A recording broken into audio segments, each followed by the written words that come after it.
Hey guys, and welcome to my gym. Today I want to show you my total upper body workout, and you're going to start by holding a plank for a minute. Now you want to look at your form and make sure your hips are a little tucked in so you protect your lower back from getting hurt. You really want to feel all of the strength coming from your upper body and your core and not from your legs or butt. Most people know a plank's like a really good exercise for abs, but I love it for upper body. I think it just gets all the muscles in my arms and in my shoulders really fired up, and it's a great way to start the workout with a little burn. And if it's too hard, remember, the further apart your feet are, the easier it's going to be, so you can always take those feet and put them a little bit further apart if this is too hard. And if it is hard on your wrist, you can always go down to your elbows. Next, I like to do a walking plank, and I like to do 10 on each side. You start by going down on your right arm and then back up on your right arm, and then switch over going down on your left arm and up on your left arm. And just keep alternating through and through until you've done 10 on each side. And you want to remember to keep your hips down and as straight as possible when you're doing this, so you still protect that lower back and you're really isolating this move to your core and your arms. And you can go down to your knees if it's too hard as a plank. It's still going to be a super effective move, and believe me, it's not easy by any means this way. And after you do your 10, you can go ahead and drop into a child's pose. You definitely earned it, and you want to give that lower back a little stretch. Also show those wrists some love and wring them out a little bit because they've been working pretty hard and they deserve a little break.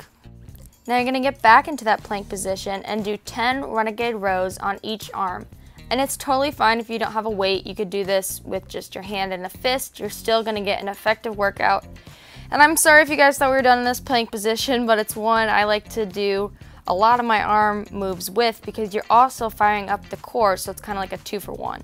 And again, keep your hips from swinging side to side because they're really going to want to go up with the side that you're working. You can see in this clip I'm struggling to keep it down because it's definitely hard, and it's something you have to consciously think about while you're doing this workout.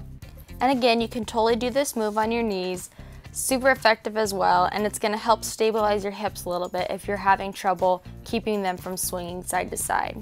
After our renegade rows are done, you're going to take that weight, hold it straight up into the air, and go into a side plank, holding it for about 15 seconds or 30 if you're feeling up to it. And you're going to want to transition by going back into your plank and then rolling on up to the other side to really try and challenge your stability. And just make sure you do the same amount of time on this side so everything stays even. Next, you're going to want to go back to that first side you were planking on, get back in your side plank, and do 10 arm lifts. And you can see I'm totally shaking in this clip, but you know what? Those shakes make you stronger, and it's a very hard move. So if you need to, you can always drop the weight or drop to your knees. And again, when you flip on over to do your second side, just make sure you do everything the same as you did for the first so everything stays consistent and even. Now this next move, I really don't know by any other name other than serve the platter, but whatever it is, you're going to want to do 15 of this and try and concentrate on not swinging your arms and using momentum to lift the weights. Really kind of slow it down and pay attention to those muscles that are working to lift those weights towards the sky. And on your last one, you're going to want to take it into an isometric hold and just keep it out there. Keep everything lifted with your shoulders down for 30 seconds. I know this one's a total bitch, but you can do it. And after that, you're going to want to do 10 little pulses of a tiny inch up and a tiny inch down. Next, you're going to want to take those weights and just draw tiny little circles in one direction 10 times and then switch it on over and do 10 in the other direction. And after what seems like a century, you're finally done in that position. And to this one, oh my god, I am like blanking on the name of this workout move, but do 15 of these and it's great for the back of your arms and your shoulders. After your 15, you're going to want to switch your palms facing up and just do little pulses to the sky, trying to keep your arms as straight as possible and just really tiny movement, and do 20 of those pulses. And next up, you got the circles again. Just do 10 in one direction and then switch it on over and do 10 in the other. I switched from my 5-pound weight to my 2.5 for this move because it's definitely a lot of strain on the arms. The weights are pretty much optional for all these moves, but you're going to do 10 circles in one direction and then 10 in the other. After that, you're going to take your arms to your side and lift them up in this kind of V shape for 20 repetitions. And after that, you're going to take your arms, hold them up, and just do 20 additional pulses at the top of that lift. This next move I like to call the crisscross. You're going to want to take your arms and cross them 20 times, trying to go as slow as possible so you can really feel the burn in those muscles. It looks like an easy move, but I'm telling you, this is probably one of the hardest ones for me for this whole routine. Next, you're going to take your arms together and just slowly raise and lower them 10 times. And the slower the better. Pilates has really taught me to use my slow twitch muscle fibers, which is great for getting that long, lean, toned look I need for modeling. After those 10, you're just going to hold it up in the air for 20 seconds and fight through the burn. And then you're going to slowly lower to about chest level and hold for another 20 seconds.